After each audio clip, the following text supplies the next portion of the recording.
राष्ट्रमंडल संसदीय संघ सीपीए जोन थर्ड के इस सम्मेलन में राज्यसभा के उपसभापति डॉक्टर हरवंश जी, मिजोरम के माननीय मुख्यमंत्री श्री लाल दोवामा जी, नागालैंड विधानसभा के माननीय अध्यक्ष, सीपीए जोन थर्ड के चेयरपर्सन श्री शारिगेन लोंग कुमार जी, मिजोरम विधानसभा के माननीय अध्यक्ष श्री लाल बियागजामा जी, डिप्टी स्पीकर लालफाम किया जी और इस जोन के सभी माननीय स्पीकरगण, डिप्टी स्पीकरगण, मिजोरम सरकार के माननीय मंत्रीगण और सीपीए जोन के सभी माननीय विधायकगण, मैं आप सबका हार्दिक अभिनंदन करता हूं, स्वागत करता हूं। मुझे बहुत खुशी है कि सीपीए जोन भारत 3 की सक्रियता लगातार आपस में अनुभवों को साझा करना, बेस्ट प्रैक्टिसेस को साझा करना और किस तरीके से सीपीए जोन 3 के सम्मेलन के माध्यम से हम विधायी संस्थाओं को पारदर्शिता, जवाबदेही और जनता के कल्याण के और उनके जीवन परिवर्तन के लिए सार्थक प्रयास कर सकते हैं। माननीय साथीगण, पूर्वोत्तर भारत वह प्रदेशों का समूह है जहां अत्यधिक सुंदरता है, प्राकृतिक सुंदरता है, झील है, नदी है, पहाड़ है। यहाँ की कला, यहाँ की संस्कृति समृद्ध है और विशेष रूप से यहाँ के रहने वाली जनता कुशल और प्रसन्न है। जब मैं मिजोरम आया तो मिजोरम की खूबसूरती मैंने देखी। यहाँ के ऊंचे ऊंचे पहाड़, झील, नदियां,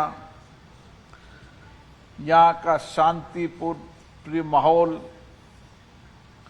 वो विशेष रूप से आतिथ्य भाव और हैप्पीनेस में तो इंडेक्स में तो मिजोरम सबसे ऊपर है।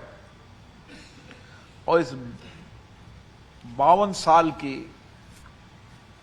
इस यात्रा में मिजोरम ने नई प्रगति की है,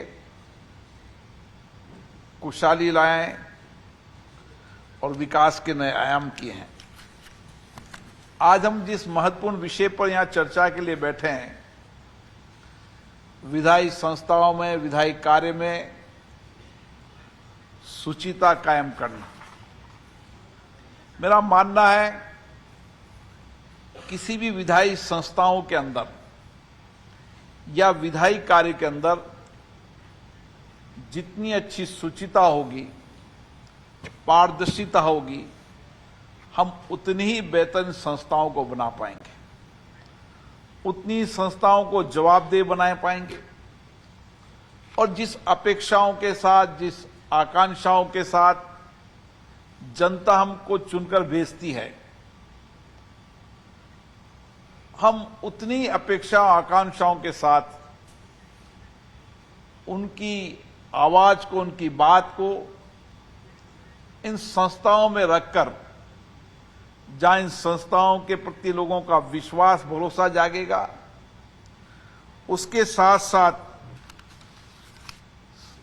हमारे जीवन के अंदर शुचिता के कारण, पारदर्शिता के कारण हम जनता को बेहतर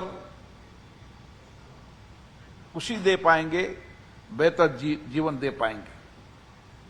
और इसीलिए किसी भी संस्था की बेहतरी जब होती है, जब संस्था के अंदर काम करने वाले हों, संस्थाओं में भागीदारी निभाने वाले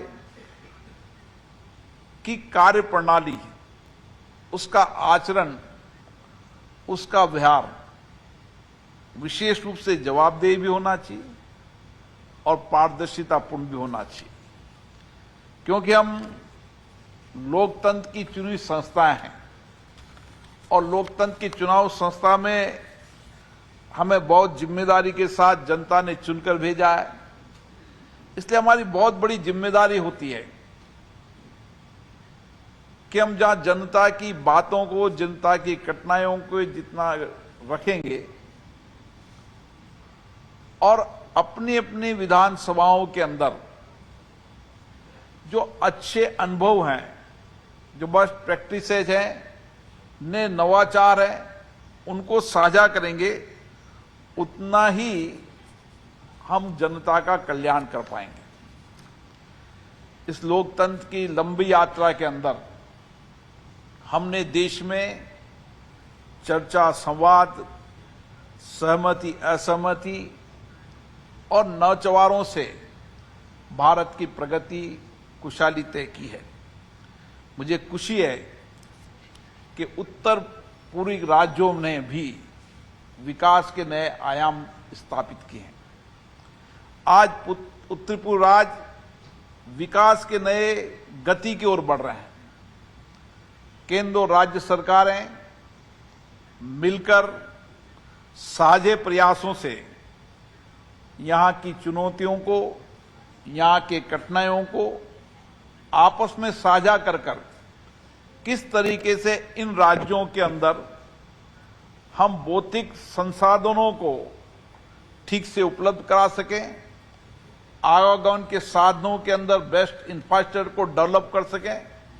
और मुझे खुशी है कि आज पूर्वोत्तर राज्य जहां रोड कनेक्टिविटी से बेहतर जुड़ रहे हैं, एयर कनेक्टिविटी से जुड़ रहे हैं। मैं कल जब रास्ते में आ रहा था तो आइजोल में ट्रेन का ट्रैक भी का काम चल रहा था। अधिकतम राज्यों को और राज्यों के कई जिलों को भी रेल कनेक्टिविटी से जोड़ने का काम किया है। मुझे आशा है इन प्रयासों से हम अपने अपने क्षेत्रों में समृद्धि और खुशहाली ला पाएंगे। लेकिन उसके साथ साथ ही हमारी जिम्मेदारी भी बढ़ जाती है, विशेष रूप से चुने प्रतिनिधि की। क्योंकि लोकतंत्र में चुने प्रतिनिधि जनता की आवाज होते हैं। चुने प्रतिनिधियों की जिम्मेदारी होती है वो जनता से संवाद कर उनकी कठिनाइयां, उनकी चुनौतियों, उनके संकट को इन संस्थाओं में रखकर उनकी आकांक्षाओं को पूरी कर सके। और इसीलिए इन लोकतांत्रिक संस्थाओं को भी हम बेहतर संचालन करने के लिए आने वाले प्रतिनिधियों की ज्यादा बड़ी जिम्मेदारी है।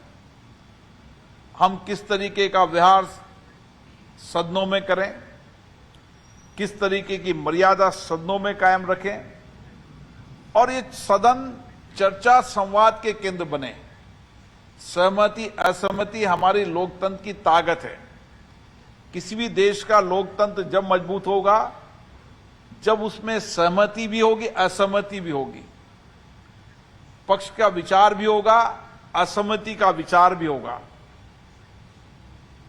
आलोचना भी होगी, नीतियों के बारे में परामर्श भी होगा, कानून बनाते समय अच्छे सुझाव हो, कानून बनाते समय कानून की पारदर्शिता हो, कानून बनाते समय लंबी डिबेट हो, चर्चा हो।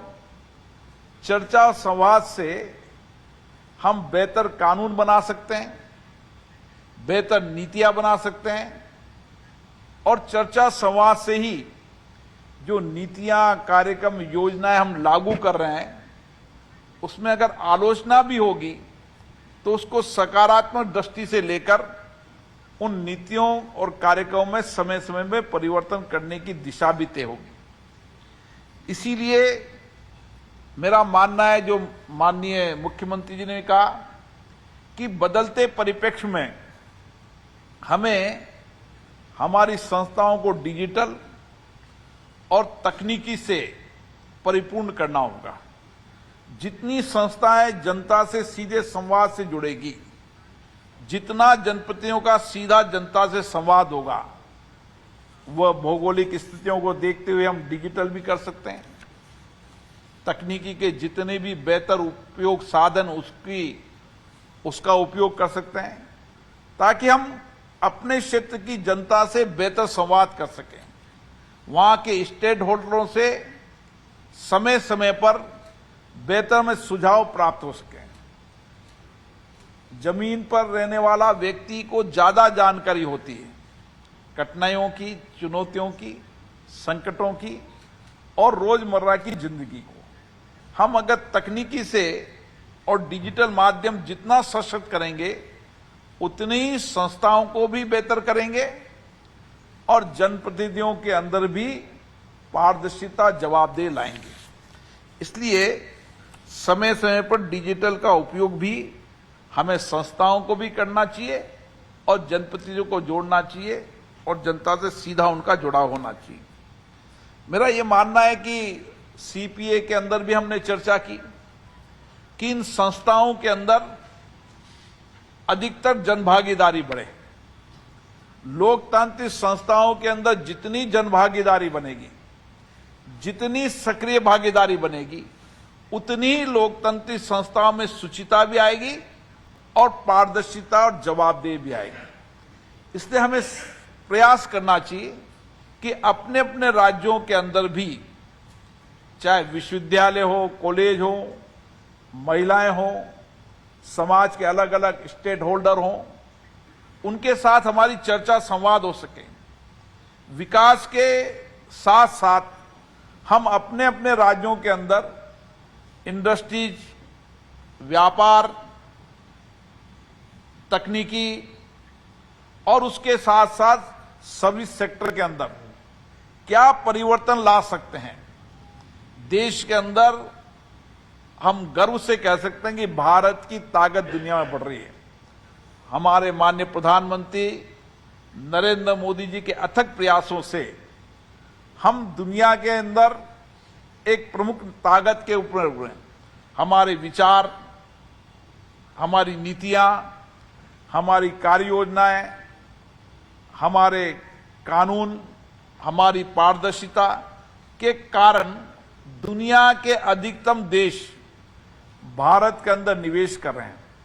एक निवेश का वातावरण भी बढ़ा है और मुझे बहुत बड़ी संभावनाएं लगती है नॉर्थ ईस्ट के इन प्रदेशों के अंदर, चाहे एग्रीकल्चर का सेक्टर हो, चाहे कला का सेक्टर हो, चाहे हैंडलूम का सेक्टर हो, चाहे यहां पर्यटन का सेक्टर हो, इनको भी हम दुनिया के अंदर एक नया निवेश का रास्ता इन राज्यों में दे सकते हैं। केवल जो हमारे सामने चुनौतियां हैं, वो चुनौतियां आवागमन के साधन की है, चुनौतियां प्राकृतिक आपदाओं की है, लेकिन उसके बाद भी एक अच्छे अवसर उत्तर पूर्वी राज्यों के अंदर है, जिससे हम दुनिया के देशों को जोड़ सकते हैं। और आने वाले समय में जितनी कनेक्टिविटी बेटर होगी, उतने ही हम दुनिया के देशों को भी और भारत के अन्य प्रदेशों को जोड़कर यहां पर जो हमारी कला, संस्कृति, जो हमारा प्रचुर मात्रा में प्राकृतिक खेती है, उस खेती के विभिन्न अनाज से लेकर फलोद्यान से लेकर कई चीजें, औषधियों को भी हम जोड़ सकते हैं।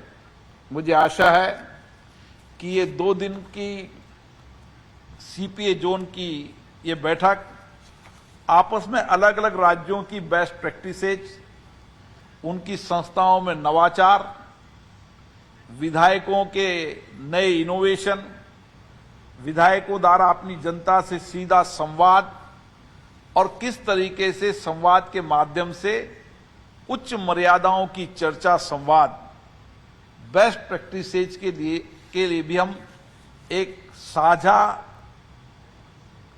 अपने अपने अनुभवों को साझा करेंगे, साझे विचारों को करेंगे। लोकतंत्र में ये हमारी ताकत है कि हमारी प्रतिस्पर्धा इसलिए है कि हम अपने अपने राज्यों को एक बेहतर राज्य बना सकें, अपने राज्यों की जनता के आर्थिक सामाजिक कल्याण के साथ उनके जीवन के अंदर परिवर्तन ला सकें।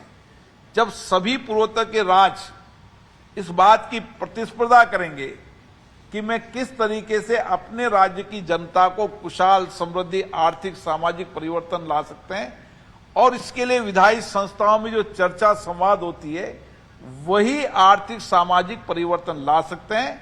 और मैंने देखा है पूर्वोत्तर राज्य के सभी प्रतिनिधि आपस में हर वर्ष में एक बार दो बार अपने अनुभवों को भी साझा करते हैं, बेस्ट प्रैक्टिसेज को साझा करते हैं, और उसके साथ साथ अच्छी परंपराएं, प्रपार्टियों को साझा करते हैं, जिससे जो नॉर्थ ईस्ट की विधायी संस्थाएं हैं वो जवाबदेही भी है, पारदर्शिता भी है, और जहां पे उच्च कोटि की चर्चा संवाद भी होती है।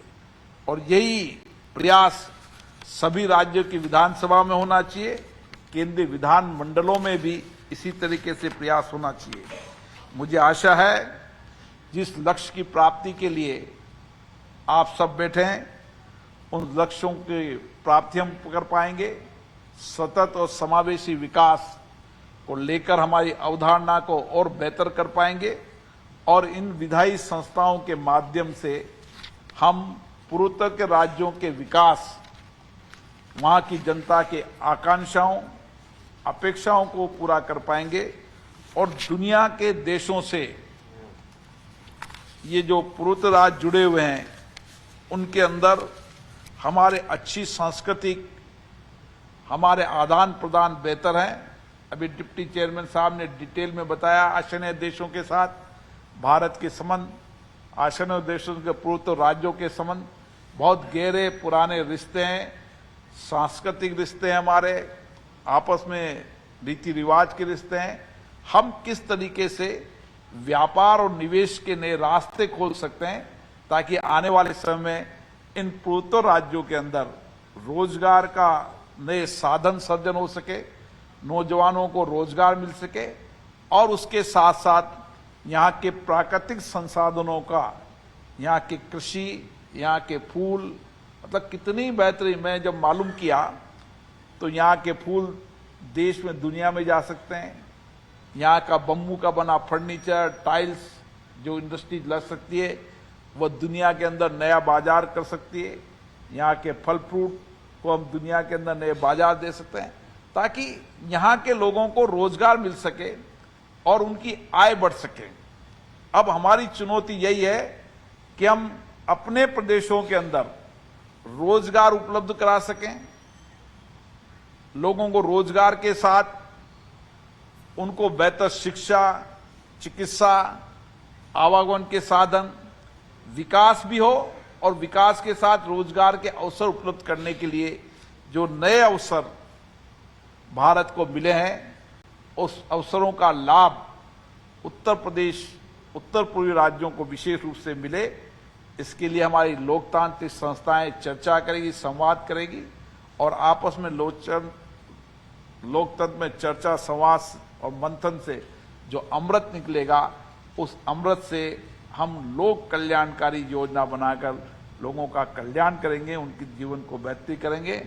मैं पुनः यहाँ के माननीय मुख्यमंत्री जी को, जिनका एक लंबा अनुभव, प्रशासनिक अनुभव भी रहा है, उनके प्रशासनिक अनुभव का लाभ अब इस राज्य को मिलेगा।